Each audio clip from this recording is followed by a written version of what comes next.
ஒவ்வொரு நாளும் பாரதிய ஜனதா கட்சி தொண்டர்கள் மக்களுக்கான பல்வேறு சேவை நிகழ்ச்சிகளை திட்டங்களை செய்து கொண்டிருக்கிறோம்.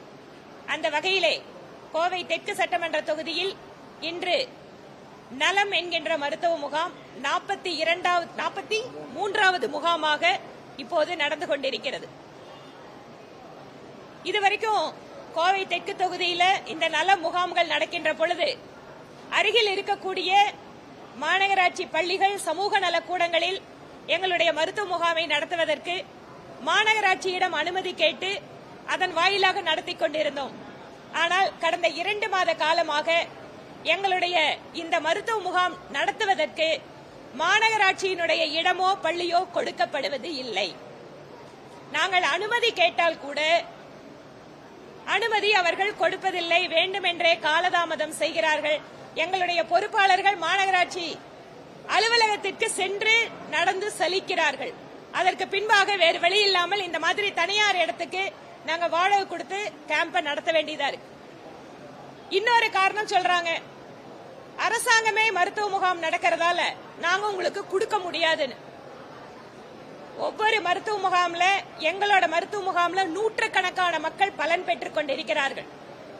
அரசியலுக்காக, அதுவும் தேர்தல் வருகின்ற பொழுது எப்படியாவது எதிர்க்கட்சியில் இருக்கின்ற எம்எல்ஏக்களை எல்லாம் முடக்க வேண்டும் என்பதற்காகவே வேண்டுமென்றே நாங்கள் நடத்துகின்ற மக்கள் நல திட்டங்களுக்கு அனுமதி கொடுக்காமல் இருப்பது கண்டிக்கத்தக்கது. பொதுமக்கள் இதை புரிந்து கொள்ள வேண்டும். அரசாங்கம் நடத்துகின்ற நிகழ்வு, அதுவும் குறிப்பாக முதலமைச்சர், துணை முதலமைச்சருடைய புகைப்படம் மட்டும்தான் மக்களுக்கு தெரிய வேண்டும் என்று நினைத்தால் அந்த புகைப்படத்தை அவர்கள் அப்படியே மறைத்து விடுவதற்கு தேர்தல் வருகிறது. அதனால என்னைக்குமே உங்க புகைப்படம் தான் மக்களுக்கு தெரியணும்னு நினைக்காதீங்க. மரியாதைக்குரிய முதலமைச்சர் அவர்களுக்கு நாங்கள் வேண்டுகோள் வைக்கிறோம். நாங்களும் மக்களால் தேர்ந்தெடுக்கப்பட்டவர்கள். அதனால் உங்க முகத்தை மட்டும்தான் மக்கள் பார்க்கணும்னு நினைச்சு அரசாங்கம் எதிர்க்கட்சி எம்எல்ஏக்களுடைய நிகழ்ச்சிகளுக்கு அனுமதி தராமல் இருப்பது, ஒத்துழைப்பு தராமல் இருப்பது எல்லாமே மக்களுக்கு செய்கின்ற துரோகம் என்பதை அவருக்கு நான் ஞாபகப்படுத்த விரும்புகிறேன். இந்த நலம் முகாம் மட்டுமில்லைங்க, மரம் நடுகின்ற நிகழ்ச்சி, அதுல கூட பாத்தீங்கன்னா எம்பி வைக்கிறதெல்லாம் அபிஷியலா லிஸ்ட்ல வருது. மேயர் வைக்கிற மரத்தை எல்லாம் பசுமை பரப்புங்கிறாங்க. உங்களுக்கே தெரியும் எத்தனை இடத்துல எங்க தொகுதியில பசுமை பரப்புக்காக நாங்க புதிதாக மரக்கன்றுகள் பள்ளிக்கூடங்கள்ல நடுறது எவ்வளவு பண்ணிட்டு இருக்கோம். ஆனா இதையெல்லாம் எங்கேயும் பொது தளத்தில் வந்துவிடக் கூடாது என எச்சரிக்கையாக இருக்கிறார்கள். இந்த மாதிரி எல்லாம் மக்களை ஏமாற்ற முடியாது. கோவையிலே 10 எம்எல்ஏக்கள் ஜெயித்து விட்டார்கள், நமக்கு எதுவும் இல்லை என்கின்ற மன வருத்தத்திலே இங்கிருக்கின்ற எம்எல்ஏக்களுக்கு எந்த ஒத்துழைப்பும் கொடுக்காமல் திமுக அரசு கடந்த 4.5 வருடங்களாக நேரடியாகவோ மறைமுகமாகவோ எங்களுக்கு ஒரு நெருக்குதல் கொடுத்துட்டே இருக்கீங்க. இப்ப தேர்தல் பக்கத்துல வருகின்ற பொழுது இன்னும் அதிகமான நெருக்கடி கொடுக்க முடியுமான்னு பாக்குறாங்க. எதுவாக இருந்தாலும் திரும்பவும் கோவையிலே 10க்கு 10 என்று வெல்ல போவது தேசிய ஜனநாயக கூட்டணி தான். இதில் எந்த மாற்றமும் கிடையாது.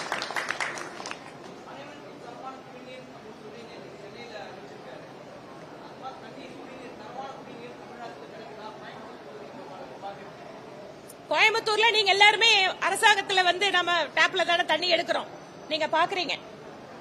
நிறைய நேரங்கள்ல இங்க குடிநீர் பற்றாக்குறை வருது. நல்ல தண்ணி வந்து 12 நாளைக்கு ஒரு தரம் ராமநாதபுரம் ஏரியா இல்ல ராம்நகர் ஏரியா இதெல்லாம் நம்ம பாக்குறோம். காரணம் என்ன சொல்றாங்க? சிறுவாணியில டேம்ல தண்ணி இல்ல. சிறுவாணி டேம்ல ஆழப்படுத்துறதுக்கோ இல்ல நம்ம வந்து அதை கீழே வந்து இருக்கிற மண் வண்டல் எல்லாம் எடுத்து அதை இன்னும் கொஞ்சம் சுத்தப்படுத்துவதற்கோ இல்ல அணையினுடைய நீர்மட்டத்தை அதிகமா வைக்கிறதுக்கோ பக்கத்தில் இருக்கிற கேரளா அரசாங்கத்தோட பேசுறதுக்கு ஏன் அவங்க தயங்குறாங்க? கேரளா அரசாங்கத்தை நடத்துறது உங்க கூட்டணியில் இருக்கிறவங்க தானே. ஏன் சிறுவாணி அணையை பத்தி இவ்வளவு தூரம் புறக்கணிக்கிறீங்க? ஒவ்வொரு தடவையும் வறட்சியின் போது, இந்த தடவை மழை மட்டும் நம்மளுக்கு நேரத்துல வரலன்னு வைங்க, இந்த வருஷம் நம்மளுக்கு பருவமழை மே மாசமே வந்துடுச்சு. இல்லனா என்ன ஆகும்? கடைசி அந்த மே மாசத்துல நம்ம தண்ணி இல்லாம கஷ்டப்பட்டிருப்போம். நீண்ட கால பிரச்சனைக்கான தீர்வுகளை பற்றி இந்த அரசு யோசிப்பதே இல்லை. அந்த நேரத்துல ஒரு டிராமா போட்டோமா, அந்த நேரத்துல போட்டோவை கொண்டு போய் மக்கள் கிட்ட காட்டணுமா, எங்க வேலை முடிஞ்சது. இதுதான் திராவிட மாடல். தொலைநோக்கு பார்வையோடு நிரந்தரமான பிரச்சனைகளுக்கு தீர்வு கொடுக்கக்கூடிய எண்ணம் என்பது சிறிதளவும் திமுக அரசுக்கு கிடையாது. அதுக்கு உதாரணம் நம்ம கோயம்புத்தூரோட குடிநீர்.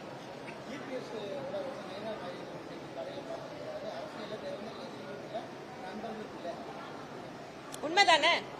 அரசியல நிரந்தர நண்பர்கள் எதிரியும் இல்ல. இப்ப என்ன தேர்தல் வரப்போகுது 26. திமுகவை வீட்டுக்கு அனுப்பணும். இது ஒண்ணுதான் ஒற்றை குறிக்கோள். யாரெல்லாம் திமுகவுக்கு எதிராக இருக்கிறார்களோ அனைவரும் ஒரே அணியில் சேர வேண்டும் என்பது தேசிய ஜனநாயக கூட்டணியோட எண்ணம்.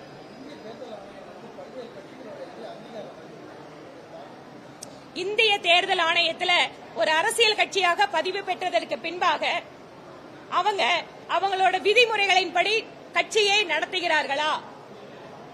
உரிய நேரத்தில் செயற்குழு, பொதுக்குழு இந்த மாதிரி ஜனநாயக ரீதியாக விதிகளுக்கு உட்பட்டு அந்த அரசியல் கட்சி இயங்குதா அப்படின்னு தேர்தல் கமிஷன் பார்க்கும். அப்படி அவங்க ஆதாரங்களை கொடுக்கலன்னா அந்த அரசியல் கட்சிகளோட அங்கீகாரத்தை ரத்து பண்ணுவாங்க.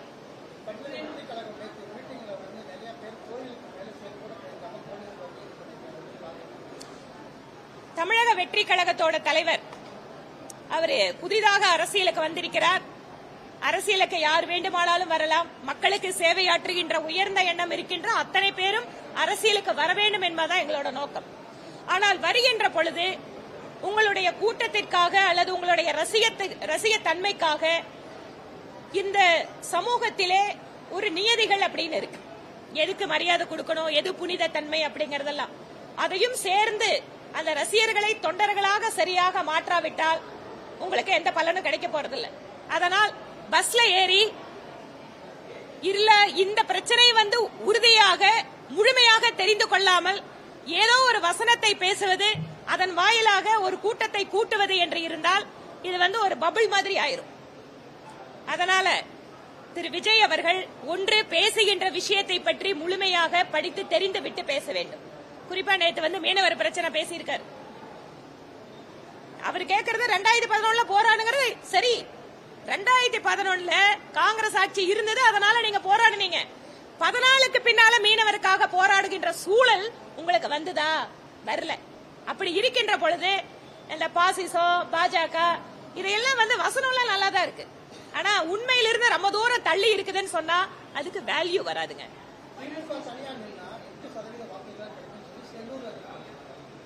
இன்னைக்கு கூட்டணி அப்படின்னு வந்ததுக்கு அப்புறம் அதிலும் நம்மள கடந்த ஒரு 25 வருஷங்களா பாத்தீங்கன்னா தமிழ்நாட்டில் ஏதாவது ஒரு விதத்தில் கூட்டணி என்பது எவ்வளவு பெரிய அரசியல் கட்சியாகவும் தேவைப்படுகிறது. இது யதார்த்தம், இது கழ யதார்த்தம். இதை புரிந்து கொண்டுதான் அரசியல் கட்சிகள் பேசணும். இல்லன்னு சொன்னா கூட்டணிக்காக இவ்வளவு பெரிய ஒரு நெருக்கடியே இருந்திருக்காது. அதனால இந்த கூட்டணியை எந்த தலைவர் சரியா எடுத்துட்டு போறாங்க, எப்படி அந்த கூட்டணி பலமாக மாறுகிறது, ஓட் கன்வர்ஷன் எப்படி நடக்குது, இதுவெல்லாம் தான் அரசியல் வெற்றிக்கு முக்கிய காரணம். சொல்லியிருக்கிறேன். இன்னும் கூட பல விஷயங்கள் எல்லாம் ஒரு மனுவா கொடுங்கன்னு சொல்லியிருக்காங்க. இந்த வெட் கிரைண்டர்கள் அசோசியேஷன் வருகின்ற பொழுது அவர்களோட அந்த மீட்டிங் ஏற்பாடு பண்றதுக்கு நான் உதவி பண்றேன்.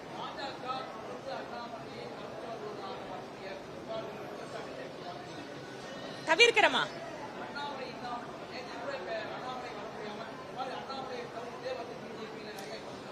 பொதுவாக அரசியல் கட்சியினுடைய, அதாவது எங்கள் கட்சியினுடைய நிகழ்ச்சிகளுக்கு தலைவர்களுக்கு இன்வைட் பண்றதும் அவங்க கலந்துக்கிறதும் ரொம்ப ரெகுலரா நடக்கிற விஷயம். சில நேரங்கள்ல நாங்க போக முடியறதில்ல. நானே முக்கியமான நிகழ்ச்சிகள் ஒரு சில தவிர்த்துறோம். வேற ஏதாவது வேலை காரணமாவோ இல்ல நான் ஏதாவது டெல்லி மீட்டிங் போனதாகவோ. அதனால திரு அண்ணாமலை அவர்கள் உடல்நலை சரியில்லாம கொஞ்ச நாள் இருந்தாரு இடையில. அப்புறம் சென்னையில மீட்டிங்ல நானும் பார்த்து பேசிட்டு தான் வந்தேன்.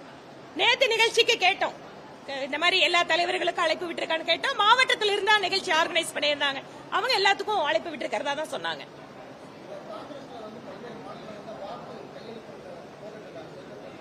என்னங்க?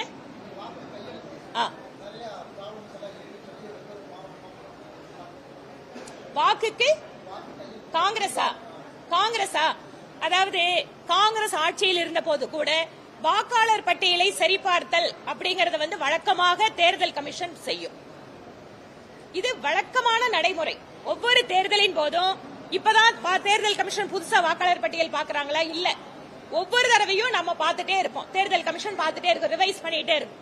இப்ப ஸ்பெஷல் அந்த நம்மளோட சார் அப்படின்னு சொல்லக்கூடிய இன்டென்சிவ் ரிவிஷன், அதாவது இறந்தவர்களை அவர்கள் பெயரை எடுப்பது, வீடு மாத்தினவங்களை இதெல்லாம் இல்லாம இருந்ததுன்னு வைங்களேன். இப்ப என்னோட தெற்கு தொகுதியில கிட்டத்தட்ட நகர்ப்புறங்கள்ல எந்த தொகுதியா இருந்தாலும் ஒரு 20-25% வாக்காளர்கள் அந்த தொகுதியில் இருக்கிறது இல்ல. இது யதார்த்தம். இது எல்லா எம்எல்ஏக்களுக்கும் இங்க தேர்தல் நிக்கிறவங்களுக்கு தெரியும். இதை சரி பண்றதுக்காக தேர்தல் கமிஷன் ஒரு முயற்சி எடுக்கு. யாரையும் ஆதார் இல்லாம வாக்காளர் பட்டியலிருந்து நீக்க முடியாதுங்க.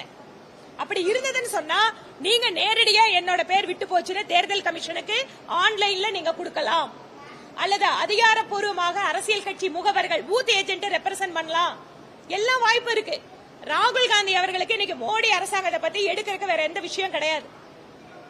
அதனால making an issue without any basis and also ஒரு பொய்யா பரப்புறது, ஏதோ இப்படி பண்றாங்க அப்படி பண்றாங்க, ஆதாரம் இருந்தா தேர்தல் கமிஷன் கிட்ட முறையிடட்டும்.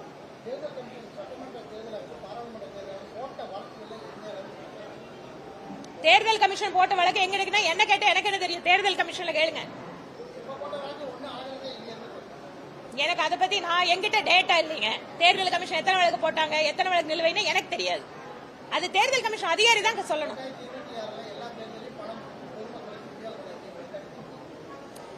பணம் கொடுப்பதும் பணம் பெறுவதும் அப்படிங்கறது இன்னைக்கு தேர்தல்ல ஒரு சாதாரணமான நடைமுறையாக மாறிக்கொண்டிருப்பது துரதிருஷ்டவசமானது. இதுல ஆர்கே நகர் தேர்தல்ல எங்களுக்கு நாங்களும் போட்டிக்கிட்டோம். அப்போ பணம் கொடுக்கறாங்கன்னு தெரியுது, கம்ப்ளைண்ட் கொடுக்கறதுக்கு தேர்தல் கமிஷன் ஒரு போன் நம்பரை கொடுக்கறாங்க. அப்ப நாங்க கேக்குறோம், தேர்தல் கமிஷன் நீங்க போன் நம்பர் கொடுத்திருக்கீங்களே, ஏன் புகார் நீங்க நடவடிக்கை எடுக்கலன்னு கேட்டா, பணம் வாங்குறவங்க யாருமே புகார் கொடுக்கலன்னா நாங்க எப்படிங்க நடவடிக்கை எடுக்கிறதுங்கிற. அதனால இதுல ரெண்டு தரப்புமே முயற்சி பண்ணணும். அரசியல் கட்சிகளும் சரி, பொதுமக்களும் சரி. பணம் வாங்குற பிரச்சனை, பணத்தை வாங்கிட்டு ஓட்டு போடுற பிரச்சனையை ரெண்டு தரப்பு சேர்ந்தாதான் இதை நிறுத்த முடியும். நன்றிங்க. நீங்களே எல்லாம் அப்பப்ப கேம்ப்ல எல்லாம் ஹெல்த் செக்அப் பண்ணிக்கோங்க. ஆமா, அப்பப்ப எல்லாம் ஹெல்த் செக்அப் பண்ணிக்கோங்க.